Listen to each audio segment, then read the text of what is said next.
अब दूसरा हम यहाँ पर साधन यहाँ पर देख लेते हैं। तो दूसरा है सत्य। सत्य क्या है?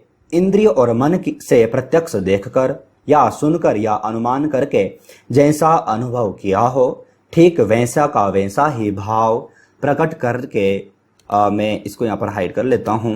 प्रकट करने के लिए प्रिय और हितकर वचन बोले जाते हैं, उनका नाम सत्य है। ध्यान देना, इंद्रिय और मन से प्रत्यक्ष देखकर जैसा आपने सुना है, जैसा आपने देखा है, वैसा ही उसकी व्याख्या कर लेना, यह क्या है? सत्य है। हम देखते हैं कुछ और बताते हैं कुछ और, तो यह सत्य नहीं है, यह असत्य है। तो यहाँ पर आपको समझना है। और ठीक वैसा का वैसा ही भाव प्रकट करने के लिए प्रिय और हितकर वचन बोले जाते हैं। सत्य का तात्पर्य आप समझ चुके हैं। साथ ही साथ आपको यहाँ पर यह भी समझना है कि अगर जो हम किसी निरपराध प्राणी को अगर जो हम ऐसे वचन बोलते हैं जिससे उसकी हिंसा होती है या फिर उसको वो हितकर प्रिय नहीं होते, तो वह भी हमारा असत्य कहलाता है। लेकिन इसका विपरीत अगर जो हम आचरण करते हैं तो वह सत्य है। आप यहाँ पर समझ भी चुके हैं, आप यहाँ पर इसको देख भी चुके हैं। अब जो योगी सत्य का पालन करेगा, जो साधक सत्य का पालन करेगा, तो उसके जीवन में क्या परिवर्तन होगा, उसको क्या फल की प्राप्ति होगी, वो अब हम यहाँ पर देख लेते हैं। क्योंकि पूर्व में ही मैं आपको बता चुका हूं कि सभी का फल हमें यहाँ पर पढ़ना आवश्यक है। तो महर्षि पतंजलि ने दूसरा पाद यानी कि जो साधन पाद है उसके 36 नंबर के सूत्रों में कहा है, सत्य प्रतिष्ठायाम क्रियाफलाश्रयत्वम।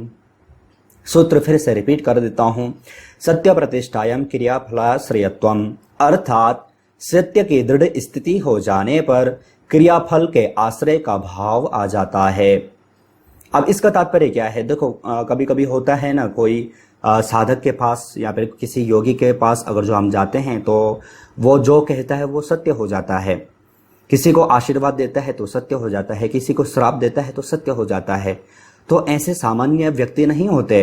सामान्य व्यक्ति अगर जो आपको श्राप देगा तो कोई श्राप नहीं है। सामान्य व्यक्ति अगर जो आपको आशीर्वाद दे रहा है तो आशीर्वाद पूर्ण रूप से श्रद्धात्मक या फिर आपको फलदायक नहीं होगा।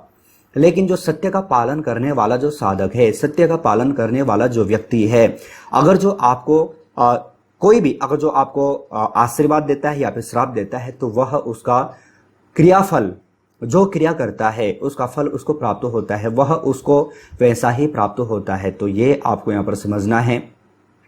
साथ ही साथ आप यहाँ पर यह भी देख सकते हैं कि जो क्रियाफल यानी कि जो फल, जो कार्य आपने नहीं किया, क्रियाफल आपको प्राप्त होता है। जो कार्य आपने नहीं किया लेकिन फिर भी अगर जो किसी साधक ने, किसी योगी ने, ऐसे योगी ने जो सत्य का पालन करता है, अगर जो वह आशीर्वाद दे देता है तो आप उस कार्य को न भी किए तो भी आप उस कार्य के भागीदारी बन जाते हैं। तो ये आपको यहाँ पर समझना है। ऐसा कौन साधक होते हैं जिन्होंने सत्य पर विजय प्राप्त की है, सत्य का पालन किया है, तो उनको ये फल प्राप्त होता है। आशा है आप इसको भी अच्छे ढंग से यहाँ पर समझ चुके होंगे। मैं प्रत्येक का आपको यहाँ पर सूत्र बता रहा हूँ क्योंकि अगर जो आप एग्जाम देते हैं तो वहाँ पर आपको सूत्र लिखना आवश्यक है। साथ ही साथ आप सभी जानते हैं कि मैं आपको सूत्र, उनकी व्याख्या पूरे अच्छे ढंग से यहाँ पर बताता हूँ, जो कि किसी कारणवश अगर जो आप ग्रंथ ना भी खोलना पाए, ना भी खोलना चाहें, तो भी आपकी पूरी तैयारी आप चैनल पर आप कर सकें, आपको कोई भी समस्या, कोई भी टॉपिक आपका यहाँ पर छूटे नहीं।